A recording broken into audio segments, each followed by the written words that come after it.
Hi friends, welcome to my YouTube channel science for railways.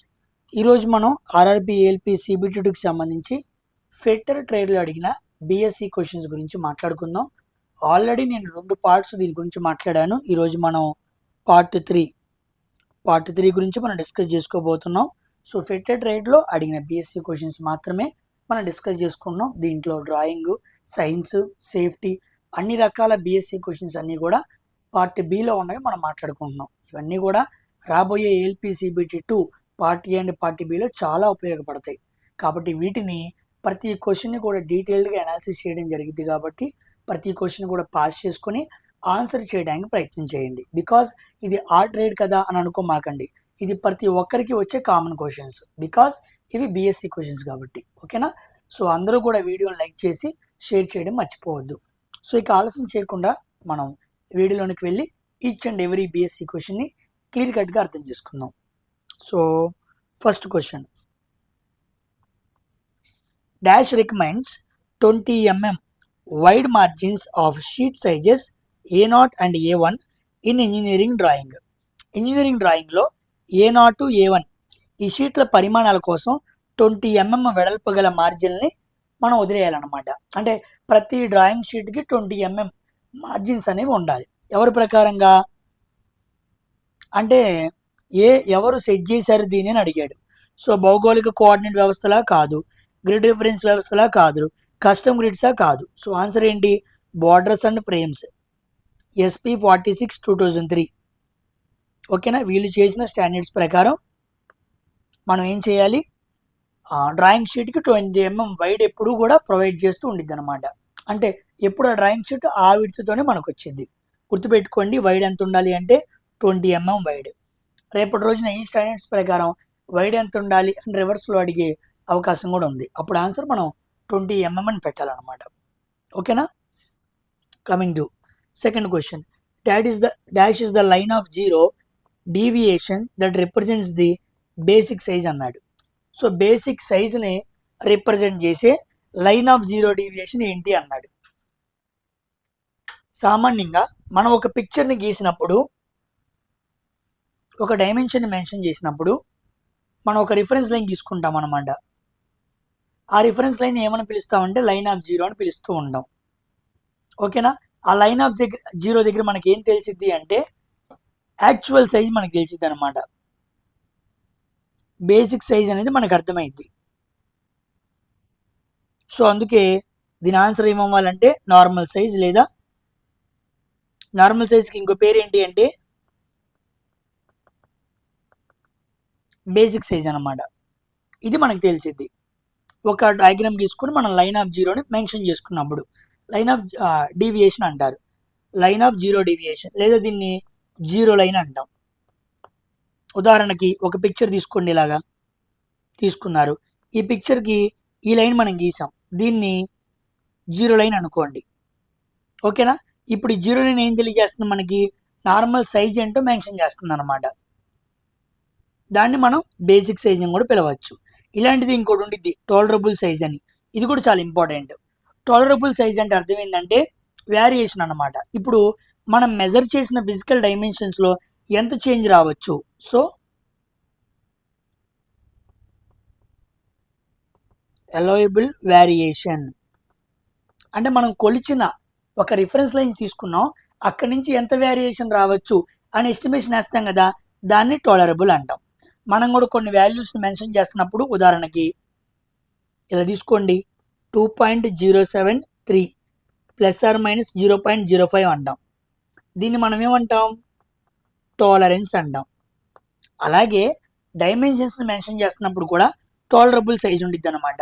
అంటే plus అంత పెరగచ్చు, minus ఇంత తగ్గచ్చు అని రిప్రజెంట్ చేయడం అనమాట.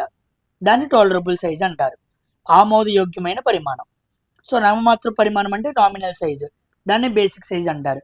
అది దేని ద్వారా తెలిసిద్ది అంటే లైన్ ఆఫ్ జీరో డీవియేషన్ ద్వారా తెలిసిద్ది అనమాట. దాన్ని జీరో లైన్ అంటారు. గుర్తుపెట్టుకోండి, ఇంపార్టెంట్. నెక్స్ట్ టెంపరేచర్ గురించి అడిగాడు. Heat and temperature. Which option shows the correct answer when 27 degrees Celsius is converted into kelvin అనమాట. సో కెల్విన్లోకి మార్చాలి అనగానే మనం ఏం చేయాలి? 273 + సెల్సియస్ కలపాలన్నమాట. సో 273 ప్లస్ 27 మొత్తం మనకి ఎంత వస్తుంది? 300 కెల్విన్ వస్తుంది. So answer is 300 kelvin. ఓకేనా, గుర్తుపెట్టుకోండి. రూమ్ టెంపరేచర్ ఎంత అంటే 25 డిగ్రీ సెల్సియస్ అనమాట. 22 నుంచి 25 డిగ్రీ సెల్సియస్ మధ్య ఉంటే దాన్ని రూమ్ టెంపరేచర్ అంటాం. బాడీ టెంపరేచర్ ఏమో 37 degree Celsius. So answer is first option అనమాట. Coming to fourth question. The SI unit of ultimate stress, అంతిమ ఒత్తిడి అనే ఒక యూనిట్ యొక్క ఎస్ఐ ప్రమాణం ఏంటి అన్నాడు. చూడండి, ప్రెషర్కి స్ట్రెస్ రెండు ఒకే మీనింగ్ వస్తాయి అన్నమాట. Pressure equal to force by area, అలాగే స్ట్రెస్ ఈక్వల్ టు కూడా ఫోర్స్ బై ఏరియా అనమాట. కాబట్టి ప్రెషర్కి ఏ యూనిట్ ఉందో స్ట్రెస్కి కూడా అదే యూనిట్ ఉండిద్ది. సో ఏంటి answer? Pascal. Pascal is the answer అనమాట. ఈ స్ట్రెస్ దగ్గర ఇంకోటి కూడా ఉండిద్ది, స్ట్రెయిన్ అని చెప్పి. స్ట్రెయిన్ గుర్తుపెట్టుకోండి. స్ట్రెయిన్ అంటే change in length by original length. ఇది మీటర్స్లోనే కొలుస్తాం, ఇది మీటర్స్లో కొలుస్తాం కాబట్టి ఏమవుతాయి? క్యాన్సిల్ అవుతాయి. స్ట్రెయిన్కి యూనిట్స్ అనేవి ఉండవు అనమాట. No units. స్ట్రెస్ వేరు, స్ట్రెయిన్ వేరు. Change in length by original length, అప్పుడు మనకి స్ట్రెయిన్ వచ్చింది అనమాట. ఓకేనా, రెండు ఎస్తో స్టార్ట్ అవుతాయి, కాస్త కన్ఫ్యూజ్ అవుతూ ఉంటారు, గుర్తుపెట్టుకోండి. Very very important. పాస్కల్కి మనం ఇంకో పేరు ఏం చెప్పొచ్చు? Newton per metre square. ఇదిగోండి, ఫోర్స్ అంటే న్యూటన్స్, ఏరియా అంటే metre square. Newton per metre కాదు, న్యూటన్ పర్ మీటర్ స్క్వేర్ అంటే కరెక్ట్గా అది మనం దేనికి చెప్పొచ్చు? పాస్కల్కి చెప్పొచ్చు. ఇదేమో ఎంకేఎస్ యూనిట్, ఇదేమో ఎస్ఐ యూనిట్. కమింగ్ టు, ఇది మనకి యూనిట్స్ అండ్ డైమెన్షన్ నుంచి అడిగాడు అనమాట. Coming to fifth question. Which of the following is the following conversions are correct? కింది మార్పుల్లో ఏది సరైంది అన్నాడు. ఇదిగోండి, ఇది క్వశ్చన్. ఎవరికైతే మెన్సురేషన్ మీద కాస్త గ్రిప్ ఉండిద్దో, మెన్సురేషన్ ప్రాబ్లమ్స్ అవి చేస్తూ ఉంటారో అలాంటి వాళ్ళు ఈజీగా సాల్వ్ చేస్తారు. లేని వాళ్ళకి మాత్రం కష్టం అన్నమాట. ఇక్కడ మీకు కాన్సెప్ట్ చెప్పాలి, గుర్తుపెట్టుకోండి, వెరీ వెరీ ఇంపార్టెంట్. లీటర్ని ఎలా మెన్షన్ చేయొచ్చు అంటే, ఇదిగోండి, లీటర్ అంటే డెసిమీటర్ క్యూబా, చాలా రకాలుగా ఇచ్చాడు అనమాట. ఇవన్నిటిని చూసి మనం కన్వర్షన్ చేయాలి. ముందు లీటర్ని మీటర్ క్యూబులు ఎలా రాయాలి, సెంటీమీటర్లు ఎలా రాయాలి అనే ఐడియా ఉండాలి, లేకపోతే అది రాయటం కష్టమైంది అనమాట. ఓకేనా, ఇప్పుడు మనం చూద్దాం. ఒక లీటర్ మనం వాల్యూమ్లో మాట్లాడుతున్నాం, ఇప్పుడు దాన్ని మనం మీటర్స్లో చెప్పాలన్నమాట. ఒక litre equal to 10⁻³ metre cube. 10⁻³ metre cube అనమాట. అంటే ఇలా కూడా చెప్పొచ్చు, 1/1000 మీటర్ క్యూబ్. ఒక లీటర్ అంటే 1/1000 మీటర్ క్యూబ్ రాయాలి. నెక్స్ట్, ఒక litre equal to 1 decimetre cube అనమాట. Decimetre cube. ఓకేనా, డెసిమీటర్ క్యూబ్. డెసిమీటర్ అంటే 10 సెంటీమీటర్స్ అని అర్థం అనమాట. ఇంకోలా కూడా రాయొచ్చు, 1 litre equal to 1000 centimetre cube. 1000 centimetre cube. ఇక్కడ మీకు ఏం చెప్పాను? 1 డెసి సెంటీమీటర్. డెసిమీటర్ అంటే 1 డెసి సెంటీమీటర్ అనమాట. సారీ, 1 డెసిమీటర్ అంటే 10 సెంటీమీటర్స్ అనమాట. ఓకేనా, ఇప్పుడు మనం మీటర్ క్యూబ్, డెసిమీటర్ క్యూబ్ అని అనుకోండి, 1 డెసిమీటర్, 1 డెసిమీటర్, 1 డెసిమీటర్. 1 డెసిమీటర్ అంటే అర్థం ఏంటి? 10 సెంటీమీటర్ క్యూబ్. కాబట్టి 10 × 10 × 10 మొత్తం ఎంత వచ్చింది? 1000 సెంటీమీటర్ క్యూబ్ వచ్చింది. దాన్నే నేను ఇక్కడ మెన్షన్ చేశాను. కాబట్టి ఒక లీటర్ అంటే మీటర్ క్యూబ్లో చెప్పినప్పుడేమో ఇలా చెప్పాలి, ఒక లీటర్ అంటే డెసిమీటర్ క్యూబ్లో చెప్పినప్పుడు 1 చెప్పాలి, ఒక లీటర్ అంటే ఇదిగోండి సెంటీమీటర్ క్యూబ్లో ఇలా చెప్పాలి. అడగలే, ఇది కూడా గుర్తుపెట్టుకోండి. ఒక litre equal to 1000 × 1000 millimetre cube.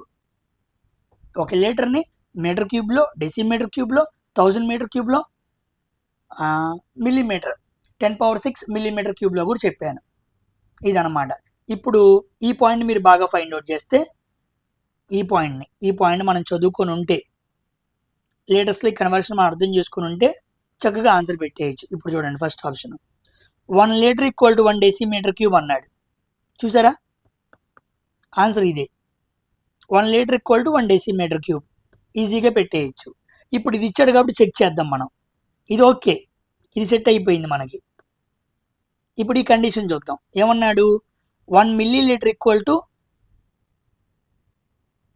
1 centimetre cube అన్నాడు, అంతేనా? కన్వర్షన్ చేద్దాం, మార్చుకొని చెక్ చేసుకోవడమే. 1 millilitre equal to 1 centimetre cube అన్నాడు. నాకు ఇది రావాలన్నమాట. సెంటీమీటర్ క్యూబ్ అంటే అదే కాబట్టి, సో మిల్లీ అంటే 1/1000, 10⁻³ అంటే ఇలా రాసుకోవాలి, ఈక్వల్ టు 1 సెంటీమీటర్ క్యూబ్. అప్పుడు 1 లీటర్ ఈక్వల్ టు ఈ 1000 ఎట్ వెళ్తే 1000 సెంటీమీటర్ క్యూబ్. నేను చెప్పింది అదే కదా, సేమ్ దాంతో మ్యాచ్ అయిందా లేదా? వాడు ఇవ్వకుండా దీన్ని ఇచ్చాడు, 1 millilitre equal to 1 centimetre cube అన్నాడు, కాబట్టి ఇది కూడా రైటే. సో ఇది ఈ రెండు తెలియాలి, కాబట్టి ఇది కూడా రైటే, కాబట్టి first option is the correct answer అనమాట. చూసారా క్వశ్చన్ ఎలా ఉందో? యూనిట్స్ అండ్ డైమెన్షన్స్ కింద ఎగ్జామ్లో అడిగిన క్వశ్చన్ ఇది. ఈ లెవెల్ క్వశ్చన్స్ మనకు బయట ఎక్కడ కంపట్లేదు, పీవైక్యూస్లోనే ఉన్నాయి. అందుకే ఇవి చాలా చాలా ఇంపార్టెంట్. వీటిని సాల్వ్ చేయకుండా ALPCBT2ని నువ్వు అర్థం చేసుకుందాం అనుకుంటే అది అవని పని. ఓకేనా? Coming to 6th question. Why do cars have treaded tyres? కార్లకి ట్రెడెడ్ గాళ్ళు ఉన్న టైర్లు ఎందుకు ఉంటాయి అన్నాడు. సామాన్యంగా కార్లకి టైర్స్ చూసినప్పుడు వాటి మీద థ్రెడ్లు ఉంటాయి అన్నమాట, ఘాట్లుగా ఉంటాయి. ఎందుకు టైర్లకు ఎందుకు ఆ ఘాట్లు లాంటివి ఉన్నాయి అంటే, టు రెడ్యూస్ ద వెయిట్ తగ్గించడంగా కాదు, ఇంక్రీజ్ ద స్పీడ్. ఘాట్లు ఉన్నాయి కాబట్టి టైర్లు బాగా స్పీడ్గా వెళ్తాయనా? కాదు. ఆన్సర్ ఏంటంటే to increase the friction and grip of the road అనమాట. కారుకి యాక్సిడెంట్ అవ్వకుండా ఉండాలి అంటే ఆ టైర్లకి గ్రిప్ అనేది ఉండాలి. గ్రిప్ ఎలా వచ్చింది? టైర్ల మీద ఎప్పుడైతే ఆ ఘాట్లు ఉంటాయో ఘాట్ల వలన గ్రిప్ అనేది క్రియేట్ అయ్యి రోడ్డుకి టైర్లకి మధ్య మంచి ఫ్రిక్షన్ అంటే ఘర్షణ బలాలు కుదిరి వెంటనే యాక్సిడెంట్ జరిగినా, వేరేవి జరిగినా, లేకపోతే నీళ్లు పోసినా, వేరేవి పోసినా, గట్టు తిప్పేటప్పుడైనా సరే టైర్కి రోడ్డుకి మంచి ఘర్షణ బలాలు ఉండటం వలన కారు జారకుండా బయటకు వెళ్ళిపోకుండా ఉండిద్ది అనమాట. ఓకేనా? టు డిక్రీజ్ ద ఫ్రిక్షన్ కాదు, టు ఇంక్రీజ్ ద ఫ్రిక్షన్ అనమాట. కాబట్టి ఫ్రిక్షన్ బాగుండాలి అంటే టైర్లకి బాగా గ్రిప్ ఎక్కువ ఉండాలి. అందుకే మీరు బాగా గమనించండి, కొంతమంది టైర్లు బండి ఎప్పుడైతే కొన్నారో అప్పటి నుంచి వాడుతూనే ఉంటారు, మధ్యలో మార్పించరు, అరిగిపోతాయి. అరిగిపోయినప్పుడు మీరు త్వరగా యాక్సిడెంట్లు అవుతూ ఉంటాయి, బ్రేకులు తక్కినప్పుడు జారిపోతూ ఉంటాయి అన్నమాట. బికాస్ అరిగిపోవటం వల్ల ఘాట్లు పోయి ఫ్రిక్షన్ తగ్గిపోయింది. అదనమాట, గుర్తుపెట్టుకోండి. ఫ్రిక్షనల్ ఫోర్స్కి సంబంధించిన క్వశ్చన్ అనమాట.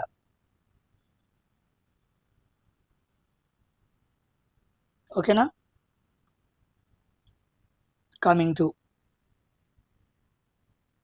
7వ క్వశ్చన్, సేఫ్టీకి సంబంధించి what is the primary purpose of preventive maintenance అన్నాడు. ప్రివెంటివ్ మెయింటెనెన్స్ అంటే ముందస్తు నిర్వహణ చేసుకుంటే ప్రాథమిక ఉద్దేశం ఏంటి? ముందస్తుగా ఒక ఇండస్ట్రీలోకి వచ్చి కొన్ని జాగ్రత్తలు తీసుకోవడం వల్ల ఉద్దేశం ఏంటి? ఎందుకు అలా చేస్తున్నారంటే ఊహించని పరికరాల వైఫల్యాన్ని తగ్గించడానికా? To reduce the unexpected equipment ఫెయిల్యూర్సా? ఎస్, ఇదే కరెక్ట్. టు డిలే రిపేర్సా? బ్రేక్ డౌన్లు జరిగే వరకు మరమ్మతులు ఆలస్యం చేయడమా? కాదు.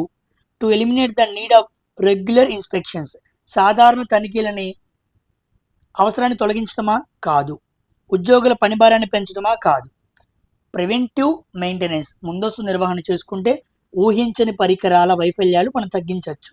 ముందే వచ్చి చెక్ చేసుకోవడం వల్ల మిషన్ రన్నింగ్లో ఉన్నప్పుడు కాకుండా ఇప్పుడే ప్రాబ్లం ఉంది అని తెలిసింది అనుకోండి, మనం ముందే బాగు చేసుకోవచ్చు. So first option is the correct answer.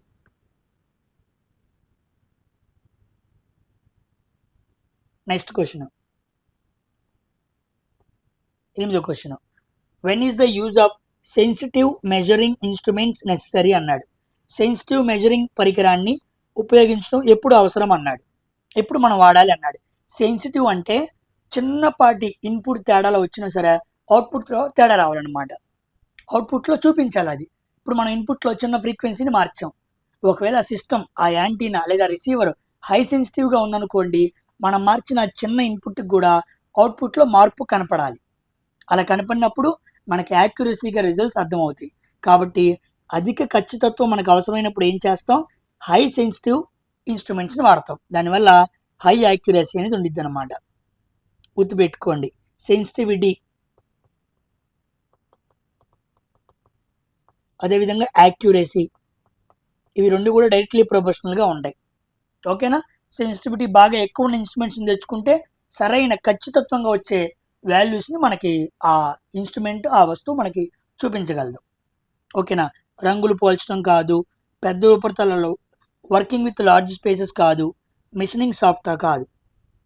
Sensitivity అంటే సాఫ్ట్కి సంబంధించింది కాదు, యాక్యురసీకి సంబంధించింది.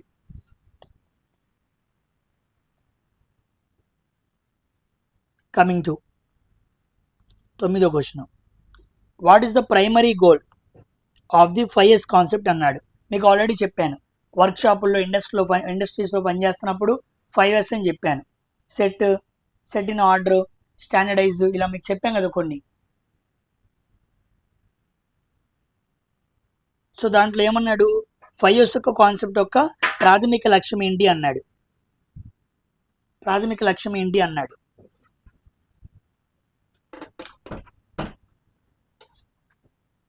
ఎందుకు దీన్ని చేస్తారు అంటే, to eliminate the need of maintenance,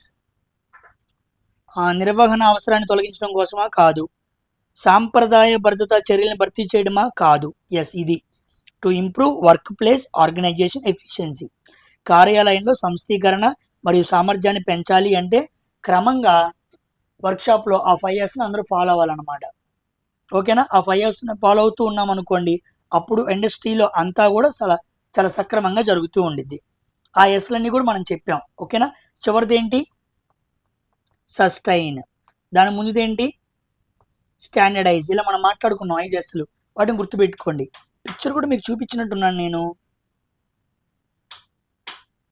yes, ఇదిగోండి, గుర్తుందో లేదో చూడండి.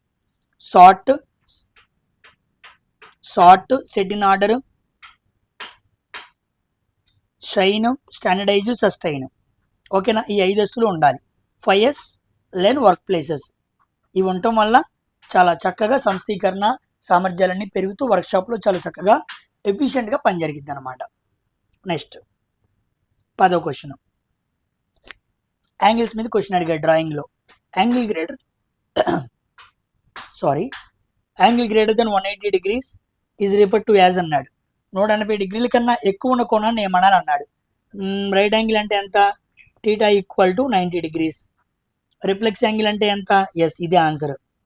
రిఫ్లెక్స్ యాంగిల్ అంటే అర్థం ఏంటి, పరావర్తన కోణం. దాని అర్థం 180 degrees కన్నా ఎక్కువ, 270 degrees కన్నా తక్కువ. ఓకేనా. వాడు 180 degrees కన్నా ఎక్కువ అని అడిగాడు, మన ఆన్సర్ ఏమవ్వాలి, రిఫ్లెక్స్ యాంగిల్ అవ్వాలి. అబ్యూజ్ యాంగిల్ అంటే అర్థం ఏంటి, గురు కోణం అంటారు.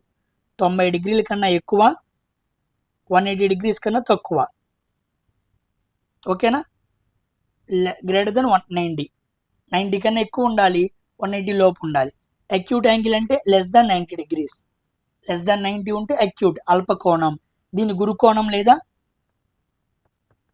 అధిక కోణం అని కూడా పిలుస్తూ ఉంటారు. రిఫ్లెక్స్ యాంగిల్ అంటే greater than 180, less than 270. So answer is second option అనమాట. యాంగిల్స్ మీద అడిగాడు ఇది. కమింగ్ టు 11వ question. Which of the following is a key electrical safety tip in workshop. వర్క్షాప్లో పనిచేసే వాళ్ళకి కీలకమైన విద్యుత్ భద్రతా చిట్కా ఏంటి అన్నాడు. ఏంటి, పరికరం ఇంకా పనిచేస్తుంటే చిరిగిన వైర్లను విస్మరించడం. Ignored frayed wires if the device is still working. Machine పనిచేస్తున్నా సరే ఊడిపోయిన వైర్లు పట్టించుకోకుండా ఉన్నాం అనుకోండి, వాటి ద్వారా కరెంట్ పాస్ అయితే తగిలిద్దా లేదా. సో ఇది కాదు, ఇది మంచి చిట్కా కాదు. తడి చేతులతో యంత్రాలను ఆపరేట్ చేయడం తప్పు. తడి చేతులతో ఎప్పుడు కూడా యంత్రాలను ఆపరేట్ చేయకూడదు, కరెంట్ పాస్ అయింది. Use water to clean electrical panels తప్పు. ఎప్పుడు కూడా వాటర్తో ఎలక్ట్రికల్ వస్తువులు క్లీన్ చేయకూడదు, కరెంట్ పాస్ అయి చచ్చిపోతాం. ఇక మిగిలింది ఏమవ్వాలి, ensure electrical equipment is properly grounded. చక్కగా పనిచేస్తున్న ఆఫీస్లో కానీ ఇండస్ట్రీలో కానీ వస్తువులన్నీ కూడా మంచిగా గ్రౌండ్గా ఉన్నాయా లేదా, మంచి ఎర్తింగ్ జరిగిందా లేదా అని చూసుకోవాలి. లేకపోతే ఎప్పుడైనా కొన్నిసార్లు వాటి ద్వారా ప్రమాదం తగిలి మనుషులు చనిపోయే అవకాశం ఉంది. So primary electrical safety tip ఏమైనా ఉంది అంటే గ్రౌండింగ్, ప్రాపర్ గ్రౌండింగ్ అనేది జరగాలి ఎలక్ట్రికల్ ఎక్విప్మెంట్కి. 12వ question. Which of the following actions is a part of emergency response teams responsibilities during an active emergency అన్నాడు. క్రియాశీల అత్యవసర పరిస్థితి సమయంలో ఎమర్జెన్సీ రెస్పాన్స్ టీం బాధ్యతల్లో కిందది ఏది పని అన్నాడు. క్రియాశీలంగా పనిచేయాల్సిన అత్యవసర పరిస్థితి ఏర్పడింది, అక్కడ ఎమర్జెన్సీ రెస్పాన్స్ టీం ఏం చేసేది అన్నాడు. తక్షణ ప్రమాదంలో ఉన్న వ్యక్తుల్ని రక్షించడం. ఓకే. సాధారణ భద్రతా తనిఖీలు నిర్వహించడం. సాధారణ భద్రతా తనిఖీలు అప్పుడు చేస్తారు ఎవరైనా? కాదు. క్రమం తప్పకుండా తరలింపు డ్రిల్స్ని చేయటమా? డ్రిల్స్ అప్పుడు చేయరు, డ్రిల్స్ ముందు చేస్తారు ప్రాక్టీస్ కోసం. అత్యవసర సంఘటనలపై నివేదికలను సిద్ధం చేయడం, ఇది కాదు చేయాల్సింది. ఇది ఆన్సర్. తక్షణ ప్రమాదంలో ఉన్న వ్యక్తుల ముందు మనం ఏం చేయాలి? వెంటనే ఆ క్రియాశీల అత్యవసర పరిస్థితి నుంచి వాళ్ళని మనం కాపాడాలి, అదనమాట. లేకపోతే వాళ్ళు ప్రమాదంలో పడి చనిపోయే అవకాశం ఉండిద్ది. So first option is the correct answer అనమాట. సేఫ్టీ, ఆక్యుపేషనల్ సేఫ్టీ క్వశ్చన్ అనమాట. 13వ question. What is the primary reason for conducting vehicle road test? Vehicle road test నిర్వహించడానికి ముఖ్యమైన కారణం ఏంటి అన్నాడు. చూద్దాం. వాహనం సురక్షితంగా మరియు సరిగ్గా పనిచేస్తుందని నిర్ధారించుకోవడం, ఇది కరెక్టే. మిగతా ఆప్షన్స్ ఏమైనా చూద్దాం. వాహనం ఎంత వేగంగా వెళ్తుందో పరీక్షించడానికా? కాదు. వేగాన్ని పరీక్షించడానికి కాదు. ఇంధన సామర్థ్యాన్ని పరీక్షించడానికా? కాదు. తనిఖీల అవసరాన్ని నివారించడానికా? కాదు. టు అవాయిడ్ ఇన్స్పెక్షన్సా? కాదు. ప్రైమరీ రీజన్ ఎందుకు వెహికల్ రోడ్ టెస్ట్ చేసేది? Ensure the vehicle functioning safely and correctly. మనం తయారు చేసిన వస్తువు, కారు చక్కగా సేఫ్గా వెళ్తుందా, అన్ని వస్తువులు దాని లోపల ఉన్న అన్ని పారామీటర్స్ కరెక్ట్గా వెళ్తున్నాయా లేదా అని పరీక్షించడానికే వెహికల్ని రోడ్ టెస్ట్ చేస్తారనమాట. ఓకేనా? అంతేగాని రోడ్డు బాగుందా లేదా టెస్ట్ చేయడానికి వెహికల్ని వాడరు. వెహికల్ బాగుందా లేదా అని టెస్ట్ చేయడానికే రోడ్డు మీద వెహికల్ని నడుపుతారనమాట. First option is the correct answer. 14వ question. How can poor service conditions contribute to the equipment failure అన్నాడు. సరైన సర్వీస్ పరిస్థితులు లేకపోవడం వల్ల పరికరాల వైఫల్యం ఎలా దారితీస్తుంది అన్నాడు. ఎలా దారితీస్తుంది చూద్దాం. By increasing compatibility between material and environment. పదార్థం మరియు వాతావరణం మధ్య అనుకూలతను పెంచడం ద్వారా. కాదు. By exposing components to extreme conditions they were not designed for అన్నాడు. విడిభాగాలను వాటి రూపకల్పన చేయని విపరీతమైన పరిస్థితులు గురి చేయడం, ఇదే కారణం. వస్తువు దేనికోసం తయారు చేశామో దానికోసం వాడాలి. అలా కాకుండా ఎక్కువ పనులు, బరువు ఎక్కువ పడే వస్తువులు పనుల దగ్గర మనం చిన్నవాటిని వాడకూడదు. ఓకేనా?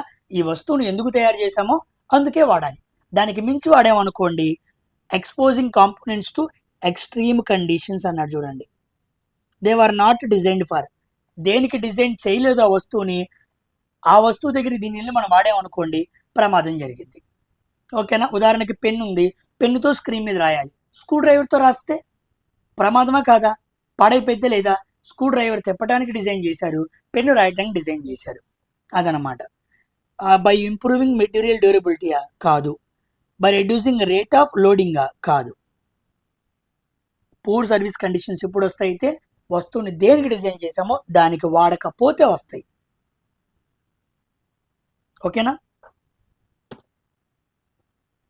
కమింగ్ టు 15వ క్వశ్చన్. ఇది కూడా మనకి సేఫ్టీ క్వశ్చన్ అనమాట. What is the primary reason for the heating effect in the conductor when an electric current passes through it? కాదు, సేఫ్టీ కాదు, ఇది ఎలక్ట్రిసిటీ అనమాట. ఒక వైరు గుండా, ఒక కండక్టర్ అనే వైరు గుండా విద్యుత్ ప్రవహిస్తున్నప్పుడు అందులో వేడి ప్రభావానికి ప్రధాన కారణం ఏంటి? ఎందుకు వేడి ఒక కండక్టర్ గుండా కరెంటు వెళ్తున్నప్పుడు వచ్చింది అన్నాడు. కండక్టర్ పరిసర వాతావరణం నుండి వేడిని గ్రహిస్తుందా? కాదు. ఒక కండక్టర్ దాని చుట్టూ ఉన్న వాతావరణం నుంచి వేడిని గ్రహించదు. The movement of the protons. ప్రోటాన్ల కదలిక వేడిని పుట్టిస్తుందా? కాదు. కండక్టర్లోని విద్యుత్ క్షేత్రం నుండి వేడి ఉత్పన్నం అవుతుందా? కాదు. కండక్టర్ విద్యుత్ క్షేత్రం నుంచి మ్యాగ్నెటిక్ ఫీల్డ్ ప్రొడ్యూస్ అయ్యింది. సో ఆన్సర్ ఏంటి? Moment of electrons causes the heat generation. ఓకేనా? మూమెంట్ ఆఫ్ ఎలక్ట్రాన్స్ మనం ఏమంటాం? కరెంట్ అంటాం. కరెంట్ పాస్ అవుతున్నప్పుడు ఒక కండక్టర్ గుండా హీట్ అనేది ఉత్పన్నమైంది. కారణం ఎలక్ట్రాన్స్ యొక్క మూమెంట్ ఆ కండక్టర్ గుండా జరుగుతుంది కాబట్టి. 4th option is the correct answer. ప్రోటాన్ల కదలిక కాదు, ఎలక్ట్రాన్ల కదలిక. 16వ question. What is the primary purpose of shielding in electrical cables? Electrical కేబుల్స్లో షీల్డింగ్ యొక్క ప్రాథమిక ప్రయోజనం ఏంటి? ఎందుకు చేస్తారు అన్నాడు. To increase the current carrying capacity. Current carrying కెపాసిటీని పెంచాలంటే షీల్డింగ్ చేస్తారా? కాదు, దానికి దీనికి సంబంధం లేదు. To protect the cable from external electromagnetic interference.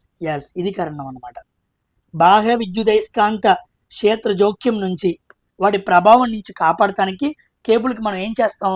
Layering చేస్తాం. అందుకే మన టీవీ కేబుల్స్ కానీ వేరే ఓపెన్ చేశారనుకోండి, లోపల కాపర్ కనపడటానికి ముందు ఒక ప్లాస్టిక్ లాంటి లేయర్స్ ఉంటాయి అన్నమాట. ఓకేనా? ఎక్స్టర్నల్ ఎలక్ట్రోమాగ్నెటిక్ ఇంటర్ఫిరెన్స్ నుంచి దాన్ని కాపాడటానికి. బికాజ్ ఆ కాపర్ గుండా కరెంట్ వెళ్తున్నప్పుడు కూడా మ్యాగ్నెటిక్ ఫీల్డ్ ప్రొడ్యూస్ అయ్యిద్దిగా. ఇది అది ఏమైద్ది?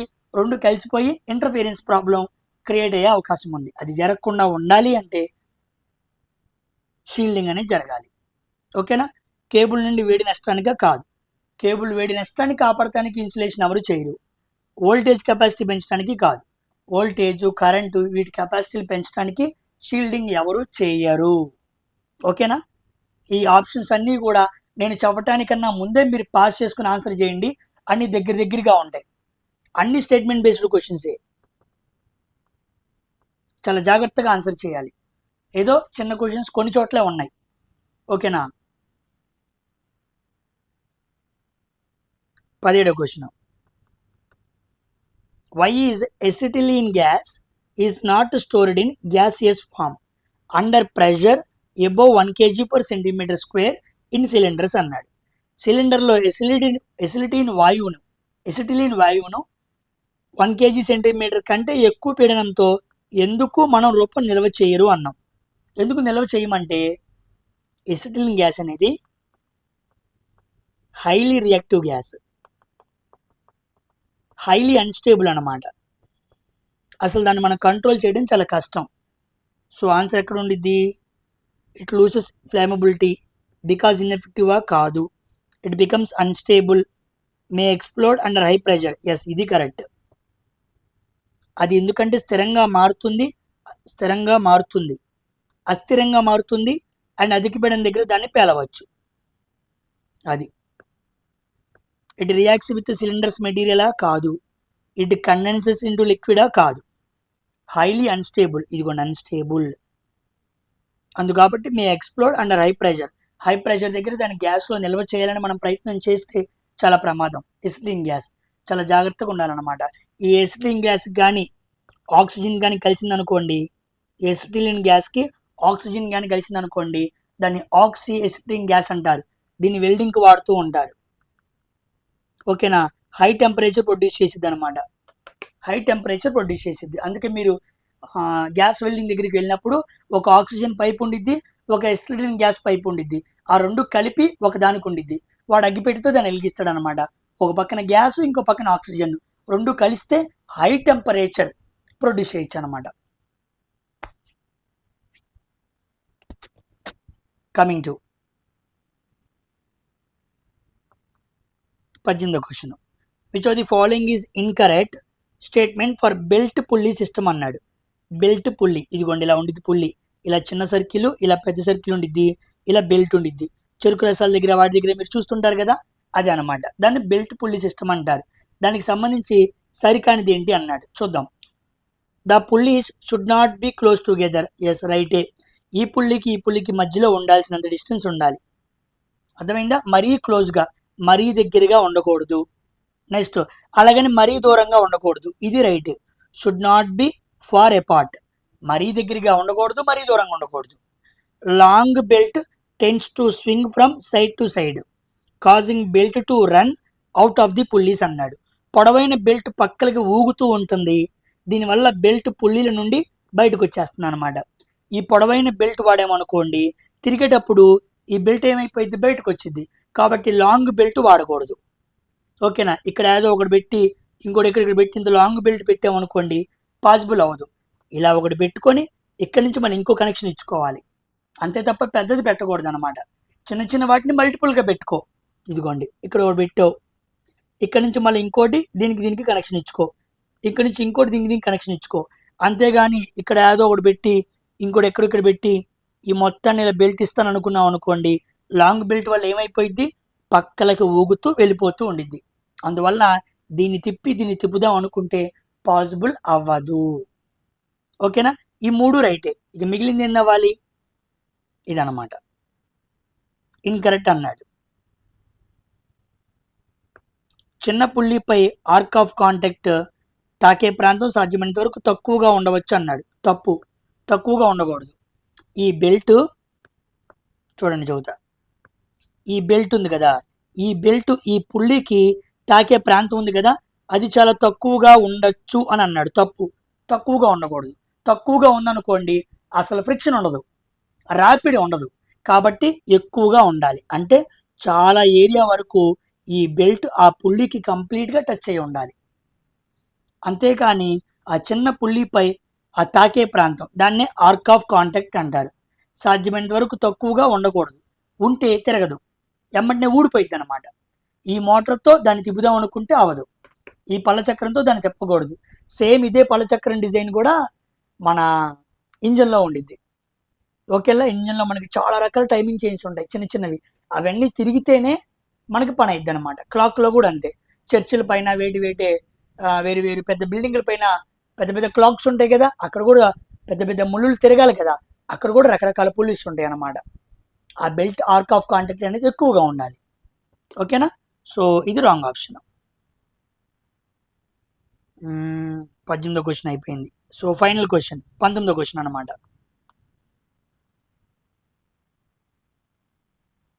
చూద్దాం.